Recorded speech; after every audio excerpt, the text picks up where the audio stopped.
Hello again, everyone. Edwin Learnard back once again.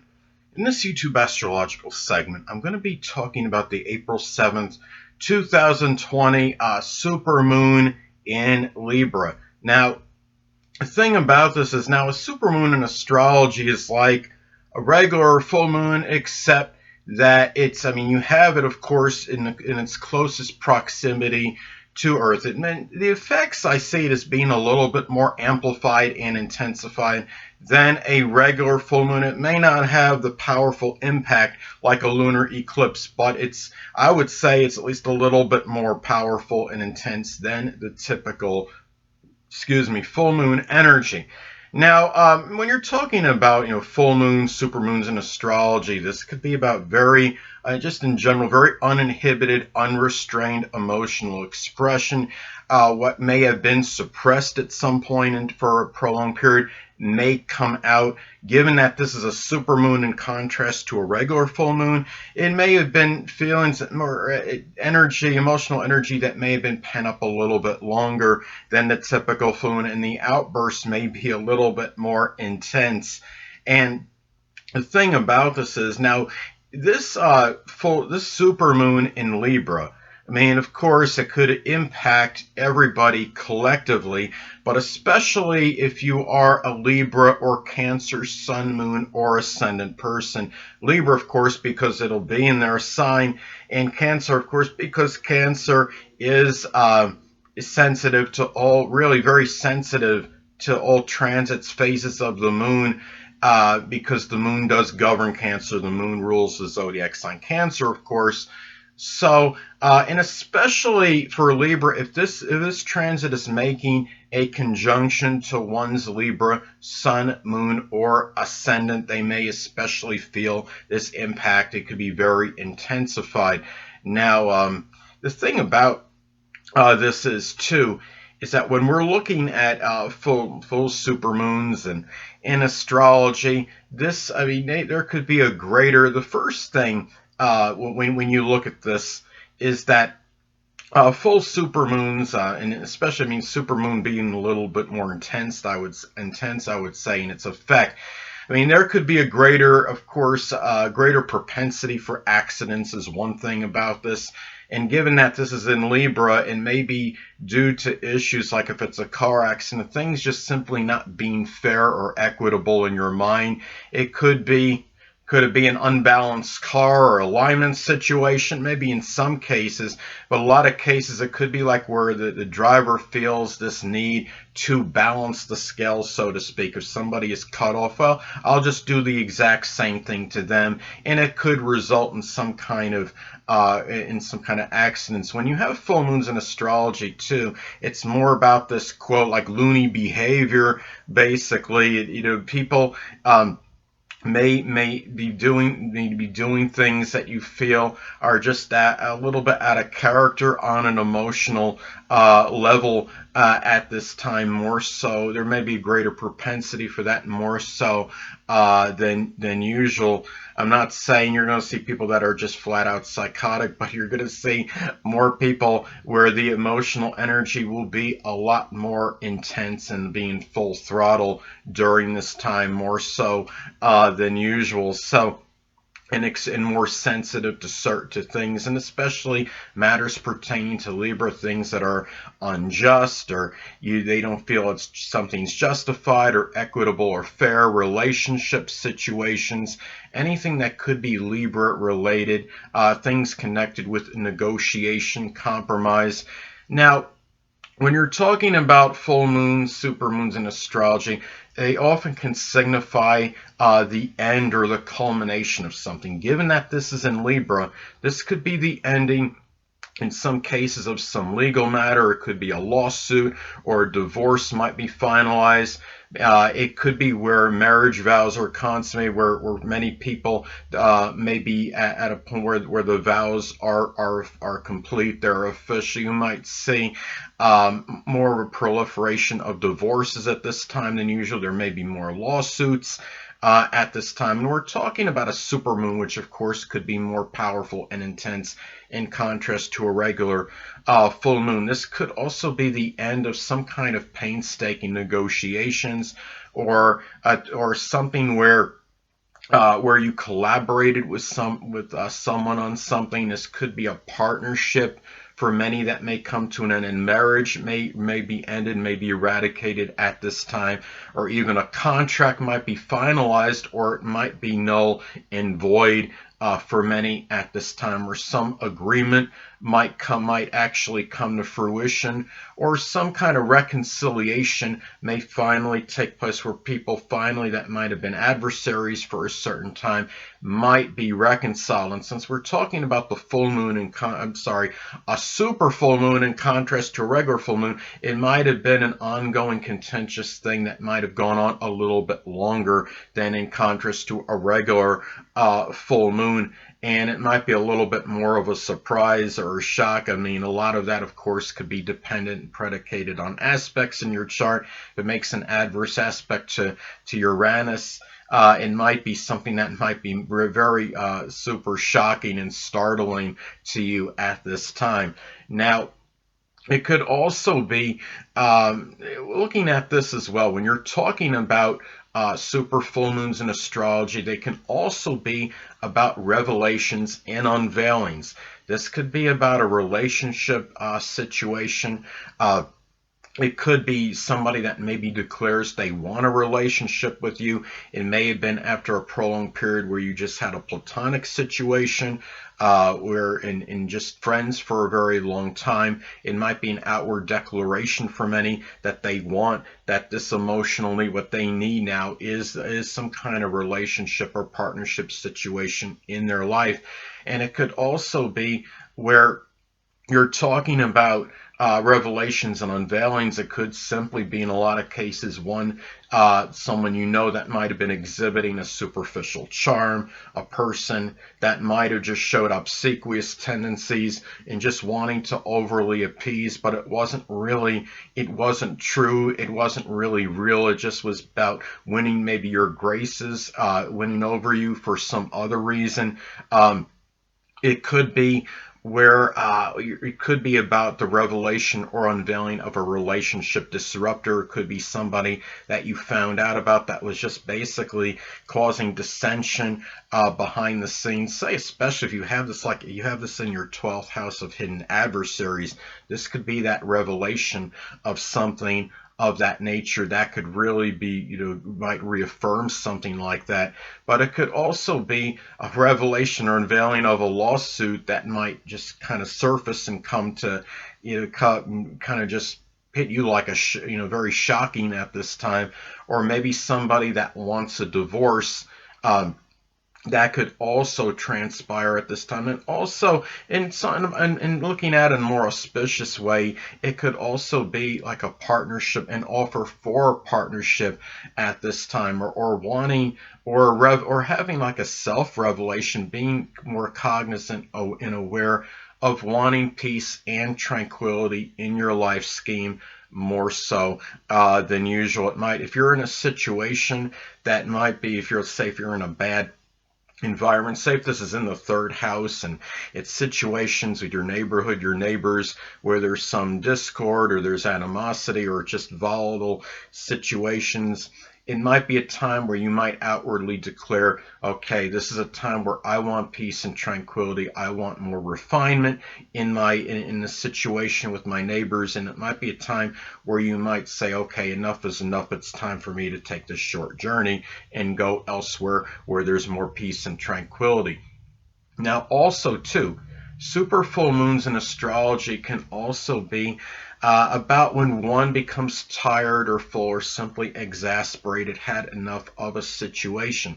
Now, given that this is in Libra, this could be a period where one might become a tired, full, exasperated over maybe some situation where a person was overly ambivalent, whether it would be a friend or a significant other, a person that might have been overly indecisive or even over reticent. When I say that, I mean something about even yourself in some cases. Say if this is in your 1st house, it might be a time where you might even become, you might be tired, full, or exasperated yourself for simply being too reticent, maybe not taking credit enough for things, not receiving the accolades or recognition for certain things, because Libra, of course, could be very reticent and humble energy. But at the same time, on the other side of the scales, no pun intended, you're thinking, yeah, right.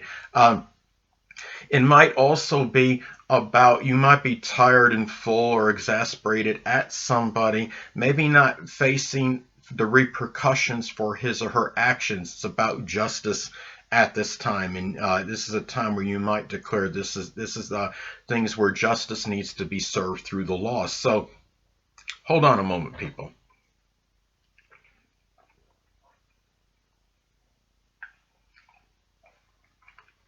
Well, anyway, it could also be a time where you're just tired of somebody's superficial charm or an obsequious nature, or somebody that just offering for help but almost incessantly to a point of annoying you, such as in an officious or unwanted manner. It could have been something that had been going on for a more prolonged period, because we are talking about the super full moon in contrast to a regular full moon. Maybe you've been trying to appease somebody for a longer period than needed, or overly tolerant of somebody or a situation for a longer period than need be. Also, too, looking at this as well, it's also when you look at a thing like this. I mean, I'm seeing this in terms of as far as aspects that are made. I mean, electionally can be significant. What I notice, for thing that comes out to me about this, is there's going to be the super full moon in Libra is going to be involved in a cardinal T-square configuration. And that's going to, of course, it's going to consist of Sun and Aries making the opposition to the moon in Libra, and it's going to be squared. Both are going to be squared by the focal point of the configuration, and that being the Jupiter-Pluto conjunction in Capricorn. And the thing about this is, when you're talking about cardinal T-squares in astrology, I mean, they could be about a lot of impatience, impetuous energy. I mean, a lot of exasperation and frustration, and really, and dealing with a lot of obstacles and obstructions at this time. And the thing about it is, having the Sun in Aries by itself, just making that opposition to the moon in Libra, you're going to have energy that's very diametrically opposed. That involves the Sun, which of course is the basic wants, versus that emotional need for Libra. And you have this coronavirus thing going on right now, so it can signify some social distancing. What it is, you have the Sun in Aries, which is more about wanting more independence and self-reliance, versus the moon in Libra, and the moon in Libra being more about that need for relationships, for ingratiating yourself with others, for doing things with others. But I look at the fact that you have that you have the Pluto Jupiter conjunction in Capricorn at the focal point of this configuration. That could be the point of overemphasis and over accentuation. When you have that, this could be a time where you have the Jupiter in Capricorn. Jupiter can very emphasize things you have and be enthusiastic. Pluto can be fixated energy. There might be more of an emphasis on introspection and self-reflection at this time, more so than usual, and being very fixated about it at this time, given that you're talking about the Jupiter in Capricorn and Pluto conjunction at the focal point of this energy. And it might, or it may simply be an enlargement, being Jupiter, on career-related matters, career endeavors, ambition, and having that Pluto conjunction, having some obsession, fixated energy with this, because this is the way where many people may be able to reconcile and resolve this adversarial energy, kind of like lighting the candle on both ends, so to speak, being able to go out and do certain things, even if it's career related, but doing things career related, they could still have their social interaction in many instances with their fellow employees, if that case need be, because as many of you know, because of the coronavirus situation, we have situations where there's more isolation and there's more stipulations about going outside at certain times, so on and so forth. Now, another thing too is that we want to look at, it's going to another thing that I notice about this energy is that you're going to have an inconjunct the full moon, the super full moon in Libra is going to make an inconjunct aspect to Neptune. When you have this energy, well, this could be, inconjuncts can be about adjustments in astrology, and you may have, given this could be a lack of equilibrium as far as that emotional need to ingratiate oneself, to socialize for relationships, versus the Neptune in Pisces, the isolation, and the fact that being in Pisces due to a disease that can't be eradicated. And so you might have a little bit more of one than the other. You might see a lot of people trying to rebel against this. You're going to have Mars in Aquarius taking place at the time of this transit, and it could be where you have a lot of people that are going to still try to find ways to ingratiate themselves with us, to be to have relationships, to have their social interaction, but you're going to have some people that are going to have an overemphasis on the isolation and perhaps feelings of being alone and desolate because of this, sadly. So the thing about this is too, I mean, when you look at this energy, it's also, I mean, it's significant, of course, to look at the house it falls in your natal chart, as this could impact the delineation and interpretation. Now, mine is going to fall in my 6th house in my natal chart. And for me, well, in some cases, it might reveal some kind of Libra health-related matter. It might be a kidney issue or something with the lower back, and I've had those issues before. Maybe something might be exacerbated with that, because it's going to make a long inconjunct aspect to my Taurus ascendant. It might be simply about me becoming more cognizant of being more, of expressing more intellectual sociability in my daily routine. And of course, the long inconjunct to the Taurus ascendant can be a strong adjustment, because Taurus rising outwardly can be somewhat timid. They're not really much about ingratiating themselves with others, are more to themselves, or self-reliant, are more about outwardly, being the ascendant, the outward expression of just being more, really more to oneself, much more than Libra energy. And of course, having the Taurus ascendant outwardly, I would say very intransigent and immutable, and not really in having a strong aversion to change. And the thing about it is, Libra energy can be more flexible and wants, a little bit more balance than Taurus energy does. So there's obviously it could be a strong adjustment I may have to make at this time. Now, the thing about, and Taurus energy does not want to deviate from their daily routine. And the thing about it is, and again, as I stated before, the aspects it makes are also significant as well to points in your chart, as they could be significant, and I gave you that example in my chart. Now, for many, it could be the ending or completion or culmination of a Libra-like career, especially if it falls what I call one of the money job houses in one's chart, the 2nd, 6th, or 10th house. Now, many may end something that's connected with arbitration or a law legal position, such as being a judge, a bailiff, a court reporter, an attorney, a paralegal.